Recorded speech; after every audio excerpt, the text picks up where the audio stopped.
Hello friends, welcome back to my YouTube channel.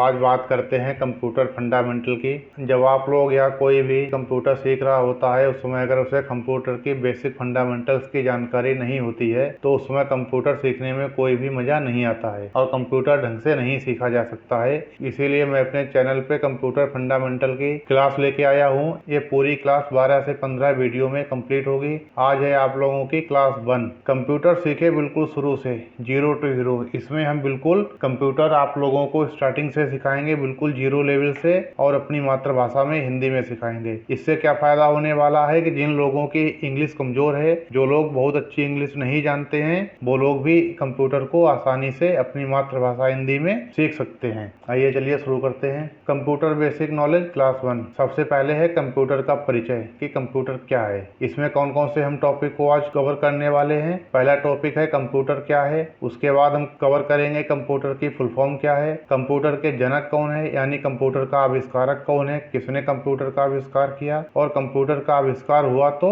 कब हुआ, यानी कंप्यूटर की खोज कब हुई थी, और कंप्यूटर के अलग अलग भागों के नाम, कितने भागों को जोड़कर कंप्यूटर हमारा तैयार किया गया है, या ऐसे कह सकते हैं कि हमारे कंप्यूटर के कितने भाग होते हैं। आगे देखते हैं। कंप्यूटर क्या है, व्हाट इज कंप्यूटर। कंप्यूटर शब्द अंग्रेजी के कंप्यूट शब्द से बना है, जिसका अर्थ है गणना करना, इसलिए इसको गणक या संगणक भी कहा जाता है। यानी कंप्यूटर है वो इंग्लिश के कंप्यूट शब्द से मिलकर बना है। एक लैटिन भाषा का कंप्यूट शब्द है, इसका अर्थ है गणना करना। इसका आविष्कार कैलकुलेशन करने के लिए हुआ था। पुराने समय में कंप्यूटर का यूज केवल कैलकुलेशन करने के लिए किया जाता था, यानी जिस समय कंप्यूटर का आविष्कार हुआ था उस समय कंप्यूटर का यूज केवल कैलकुलेशन करने के लिए किया जाता था। किंतु आजकल इसका यूज डॉक्यूमेंट बनाने में, ईमेल भेजने में, वीडियो और ऑडियो सुनने और देखने में, गेम खेलने में, डेटाबेस तैयार करने में और भी साथ साथ में कई कामों में कंप्यूटर का यूज किया जा रहा है। जैसे बैंकों में, शैक्षणिक संस्थानों में, कार्यालयों में, दुकानों में और हॉस्पिटल्स में। आप लोग कभी हॉस्पिटल जाते होंगे तो देखते होंगे कि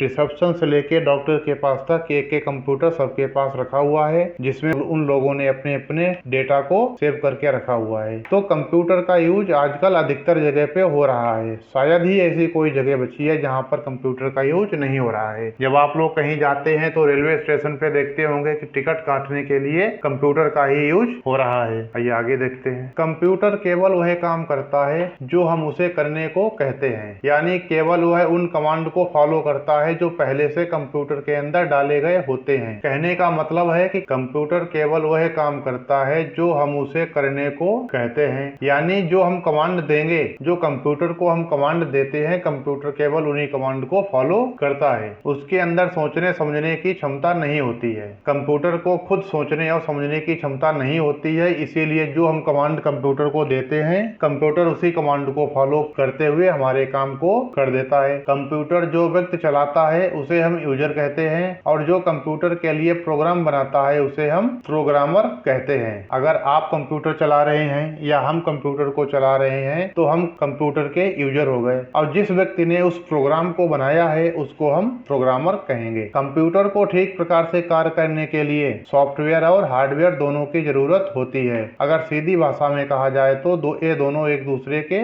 पूरक हैं। अब यहाँ पर दो शब्द यूज हुए हैं, सॉफ्टवेयर और हार्डवेयर। हार्डवेयर हम उस पार्ट को कहते हैं जिसको हम हाथ से छू भी सकते हैं और आंखों से देख भी सकते हैं। सॉफ्टवेयर हम उसे कहते हैं जिसको हम हम आंखों से देख सकते हैं, ना हाथों से छू सकते हैं। सॉफ्टवेयर को केवल हम कमांड देके सॉफ्टवेयर के माध्यम से अपने काम को करवा सकते हैं। बिना हार्डवेयर के सॉफ्टवेयर बेकार है और बिना सॉफ्टवेयर के हार्डवेयर बेकार है। मतलब कंप्यूटर सॉफ्टवेयर से हार्डवेयर को कमांड दी जाती है, और किसी हार्डवेयर को कार्य कैसे करना है ये जानकारी सॉफ्टवेयर के अंदर पहले से ही डाली गई होती है। कंप्यूटर के सीपीयू से कई प्रकार के हार्डवेयर जुड़े रहते हैं। इन सब के बीच तालमेल बनाकर कंप्यूटर को ठीक प्रकार से चलाने का काम करता है। समझ लेते हैं इस चीज को। हार्डवेयर के बिना सॉफ्टवेयर बेकार है और सॉफ्टवेयर के बिना हार्डवेयर बेकार है। अगर हमें किसी भी डॉक्यूमेंट का प्रिंट आउट चाहिए तो हम कीबोर्ड से कमांड देंगे प्रिंट की, तो ये कमांड कहाँ जाएगी, सीपीयू के अंदर। सीपीयू के अंदर क्या होता है, सॉफ्टवेयर होता है। वो सॉफ्टवेयर क्या करेगा, अब प्रिंटर से कहेगा प्रिंट प्रिंट आउट देने को, और प्रिंट आउट हमारा कहाँ से निकलेगा, प्रिंटर में से। यानी हार्डवेयर ने कमांड सॉफ्टवेयर को दी और सॉफ्टवेयर ने फिर से कमांड हार्डवेयर को दी और हमारा काम हो गया। यानी हार्डवेयर के बिना सॉफ्टवेयर अधूरा है और सॉफ्टवेयर के बिना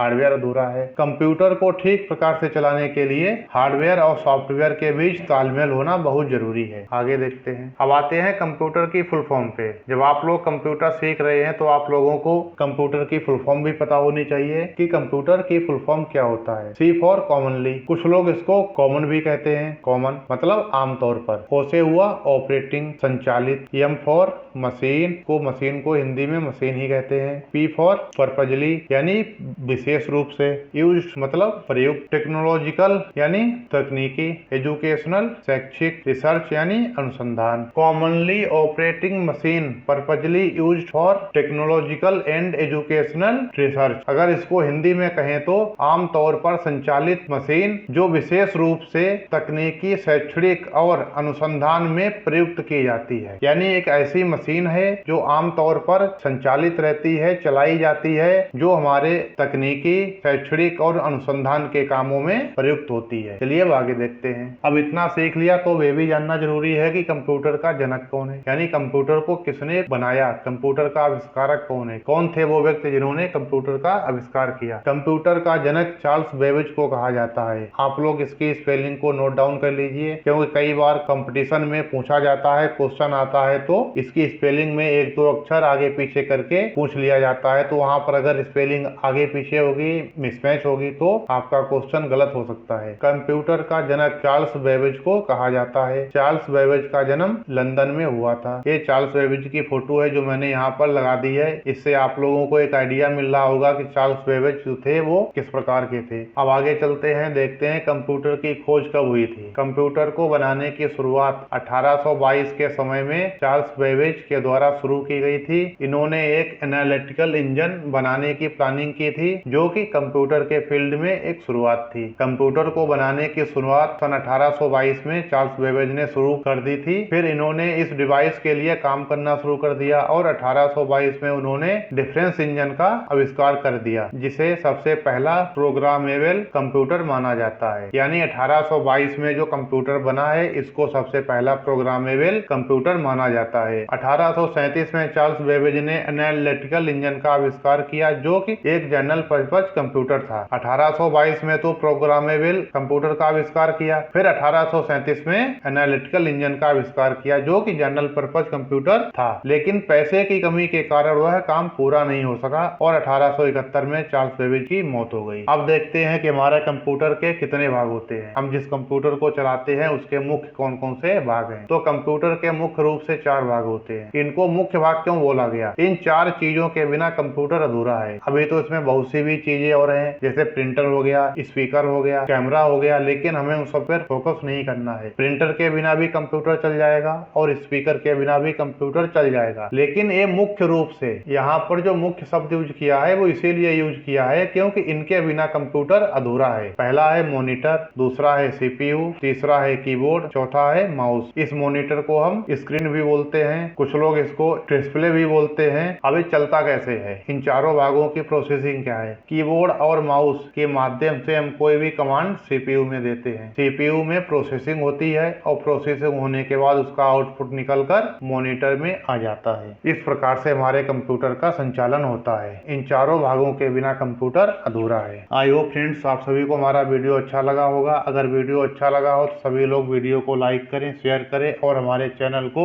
सब्सक्राइब करें और हमारे वीडियो को ज्यादा से ज्यादा उन लोगों तक जरूर शेयर करें जो लोग कंप्यूटर सीख रहे हैं, क्योंकि हम यहाँ पर आप लोग देख सकते हैं हम बिल्कुल अपनी मातृभाषा में आप सभी लोगों को कंप्यूटर सिखा रहे हैं। इस तरह के वीडियो यूट्यूब पे बहुत कम मिलेंगे। अधिकतर वीडियो सभी इंग्लिश में है। जिन लोगों की इंग्लिश कमजोर है या जो लोग फ्री में कंप्यूटर सीखना चाहते हैं उन लोगों के लिए चैनल बहुत अच्छा है। आप सभी लोग चैनल को सब्सक्राइब करें और वीडियो को ज्यादा से ज्यादा शेयर करें। Thank you.